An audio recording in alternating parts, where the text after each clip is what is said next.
કારણ ETF અને index fund બંનેમાં સાઉન્ડ સિમિલારિટી છે. ડિફરન્સ શું છે? તો ડિફરન્સ આપણે વાત કરીએ. ETF અને ઇન્ડેક્સ ફંડ સિમ્પલ તમને ભાષામાં જો તમને કહું ડિફરન્સ શું છે, તો પહેલા તો ઇન્વેસ્ટમેન્ટ સ્ટાઇલ તમે જુઓ. આ પણ પેસિવ છે અને આ પણ પેસિવ ઇન્વેસ્ટમેન્ટ છે. ચલો દેટ ઇઝ ઓકે.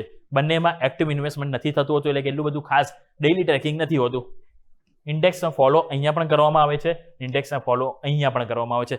પરંતુ અહીંયા બાઇંગ જે છે ઇન્ડેક્સ ફંડમાં AMC દ્વારા કરવામાં આવે છે અને અહીંયા તમારું જે બાઇંગ જે છે એ સ્ટોક એક્સચેન્જ ઉપર કરવામાં આવે છે, એટલે કે લાઈવ ટ્રેડિંગ અહીંયા થતું હોય છે, જે સેમ તમે શેરની જેમ જ તમે ખરીદી શકો છો. અહીંયા જે પ્રાઇસ હોય છે એ NAV બેઝિસ હોય છે, નેટ એસેટ વેલ્યુ જે NAV હોય છે મ્યુચ્યુઅલ ફંડની એમાં હોય છે, અને એન્ડ ઓફ ધ ડે જે તમારી NAV ક્લોઝિંગ પ્રાઇસ હોય એ પ્રમાણે અહીંયા તમારું બાઇંગ સેલિંગ થતું હોય છે. જ્યારે અહીંયા તમે લાઈવ પ્રાઇસ એટલે કે વર્કિંગ ટ્રેડિંગ અવર્સમાં જ તમે અહીંયા રોકાણ એટલે કે બાય અને સેલ અહીંયા તમે કરી શકો છો.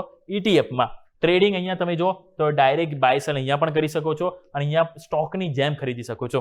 અહીંયા આપણે શું કીધું, ક્યારે ડાયરેક્ટ બાય એન્ડ સેલ તો તમે કરી શકો, પરંતુ પ્રાઇસ તમારી ક્લોઝિંગ પ્રાઇસ પ્રમાણે આવે છે, એન્ડ ઓફ ધ ડે પ્રમાણે. પરંતુ અહીંયા જે તમારી પ્રાઇસ હોય છે એ લાઈવ માર્કેટમાં જે પ્રાઇસ શરૂ હોય છે એ પ્રમાણે તમારે અહીંયા લાગુ પડતું હોય છે.